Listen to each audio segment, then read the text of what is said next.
the surface on that panel and then starting our gel coat color matching. Now, if you haven't done so already, please make sure to subscribe to this YouTube channel so you... Oh man, it's been a long time. What the heck happened? Oh yeah, I remember what happened.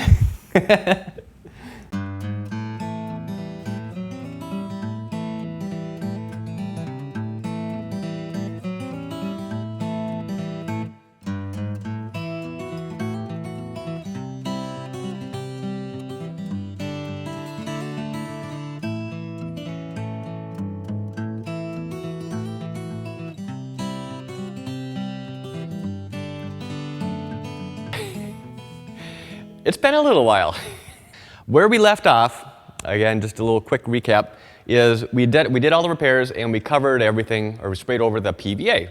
And I did double check, and it's called polyvinyl alcohol, also known as Partol, or basically a surfacing agent. So the PVA is a water-soluble finish, or film. So before we go any further with this, what we need to do is we need to wash this PVA off. Warm water. It can be warm soapy water. It can just be regular old plain Jane water. It really doesn't matter. It can even be cold, but warm water tends to dissolve a little faster. So we're just going to take a little spray bottle and we're going to spritz and wipe all this off. And after this glass has dried a little bit, just from the water, then we'll be coming back over with our sander and knocking everything down and starting the fairing. Now for sanding this down, I'm going to be using a pretty aggressive paper. I generally tend to stick with 60 to 80 grit paper for this part of the repair. Any finer than that, it's just going to take you longer, and why? We've all got better things to do than to be sitting here driving a sander over fiberglass. So a couple things to keep in mind. One is, while we're doing this, we're going to make sure that we keep the sander flat on the work surface. If we put it up, as tempting as it is, to put it up on edge, it tends to sand a little bit more aggressively, but by doing that, we're just going to create little dimples or little waves in the surface, and right now, that's not what we want to do. We don't want to create more work for ourselves. So we're going to keep the sander flat, and also, because we're going to be sanding fiberglass, Mr. Safety here, we're going to be wearing a respirator. Now, if the only thing you've got available is one of these little paper things, it's better than nothing. But like I've mentioned before, I still think they kind of for an extra 20, 30 bucks, it's well worth the investment to get one of these, kind that have the cartridges on here, and it's just a much better seal around your face. So let's put on our happy mask and get going.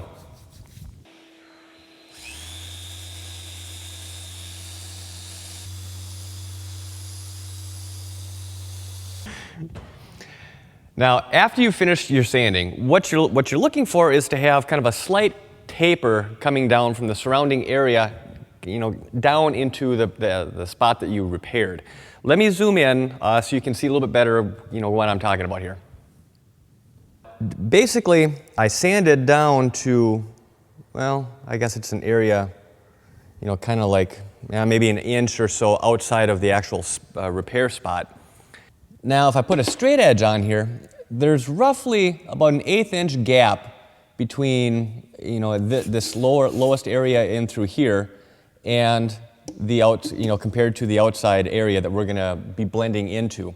And this is really what I try to shoot for, because it gives us a little bit of thickness here to lay in our fairing compound, and then also, and this is what's most important, and this is probably the mistake that a lot of people make, is they fair this top surface flush with the surrounding area. So then when they actually come through and try and wet sand out the gel coat that they just applied, they actually they end up sanding through the gel coat, so that you're getting bare spots visible again, bare fiberglass visible through what you just fixed.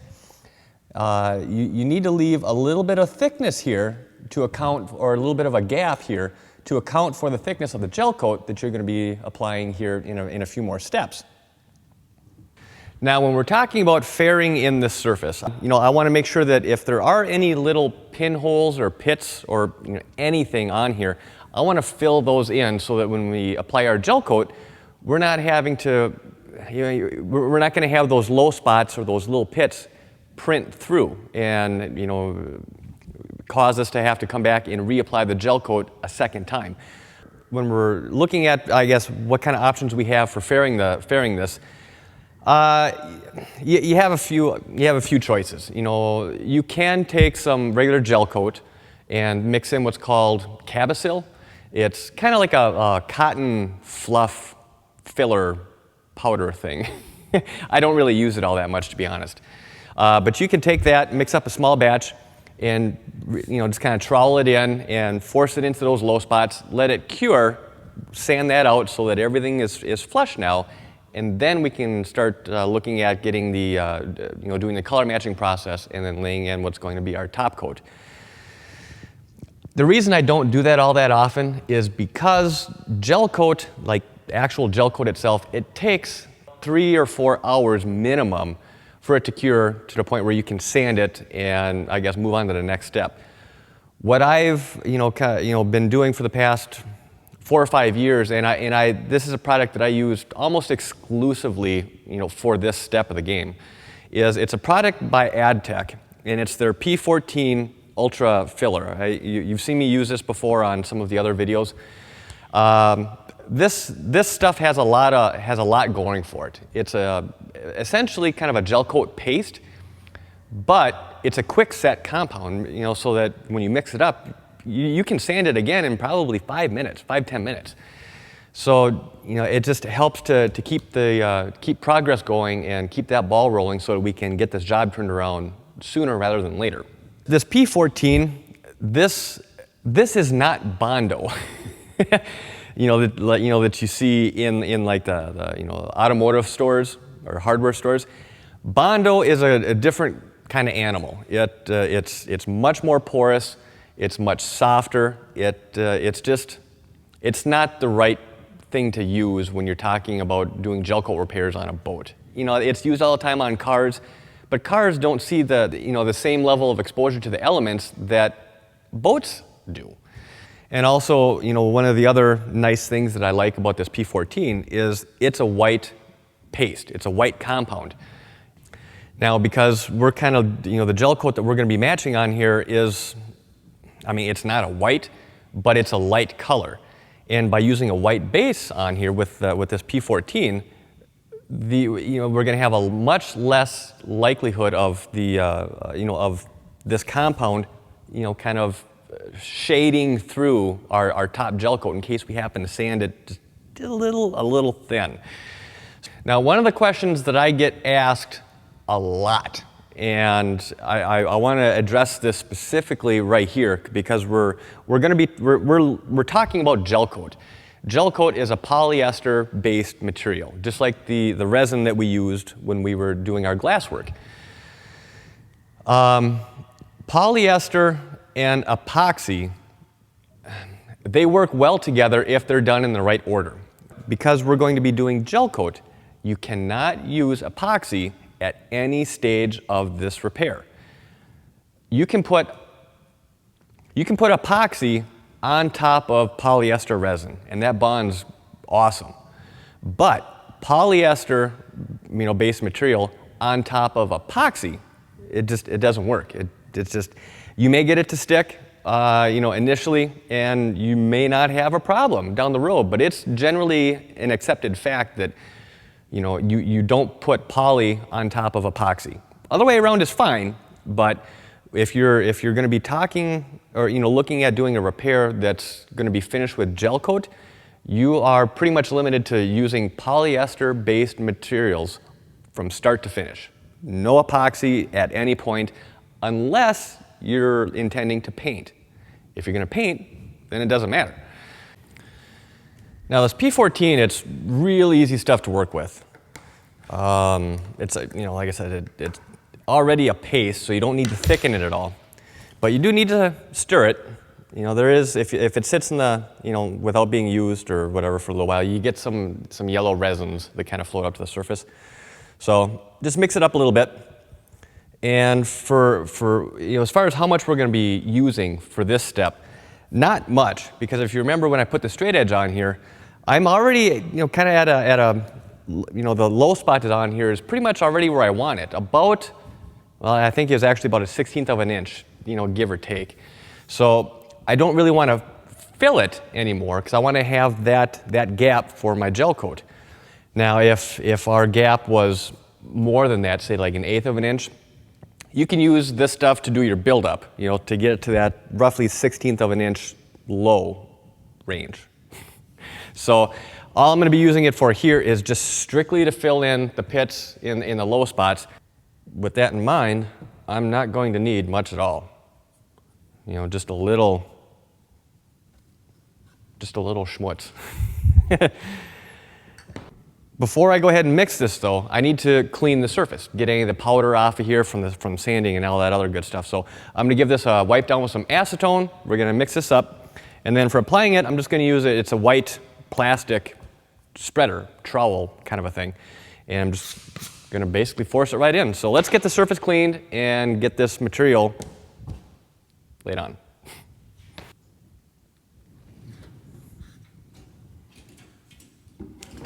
I need a bigger bench. When you're using cream hardeners,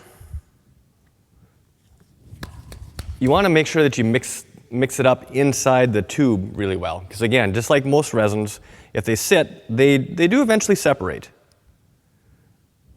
So squeeze as much of the air out as you can, recap it, and then just kind of knead the tube to get everything mixed back up. I've got maybe 1/2 ounce of this Adtech on here. And all the hardener I'm going to need is about something about the size of a pea, or even less, maybe even the size of a BB. You really don't need much of this at all. Once it's mixed, you got to work kind of quick, especially if it's hot. You got to work really quick. So I'm just going to roughly mix it up with the stick. And then I'm going to set that aside. And then I'm going to take the trowel and really make sure that it's mixed in well. So like that, just put a little bit on the top of the blade here. And then I'm going to keep this, pressure-wise pretty firm.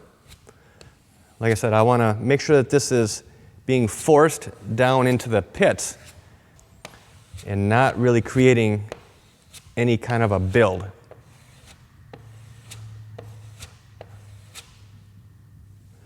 And then come at it from a few different directions just to make sure that you got it completely worked into all the little low spots. And then just like that, it's already starting to set up. So I'm not kidding when I say it sets up quick. And the excess that I have left on here, I'm just going to let it set or cure on here. And being plastic, you can just crack it right off. So easy cleanup as well. Here's just a quick little zoom in as far as what actually got filled on here with the P14. And basically everywhere that you're seeing white would have been a low spot on the gel coat. So it's not low by very much, but it would have been enough to, I guess, cause us problems down the road. So this is all set up now, so I'm going to come at it with the sander again, just to knock everything down and smooth it over. And then time for the gel coat. All right, well, this is the excess P14 that was on the trowel. It's cured.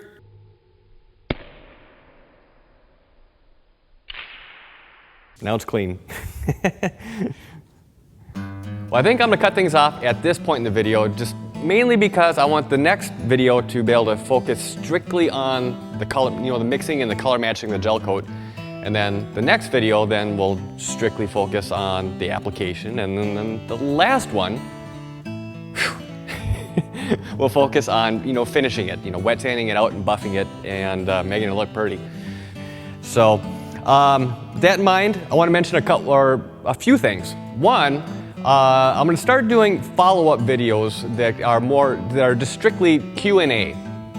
On every video that I post, I always get questions that people come back and say, well, what about this, or how, what product did you use for that, or is there an alternative? So I'm going to have I'm going to be doing follow-up videos that are strictly Q&A, and that's going to be done on a separate channel, or a separate YouTube channel.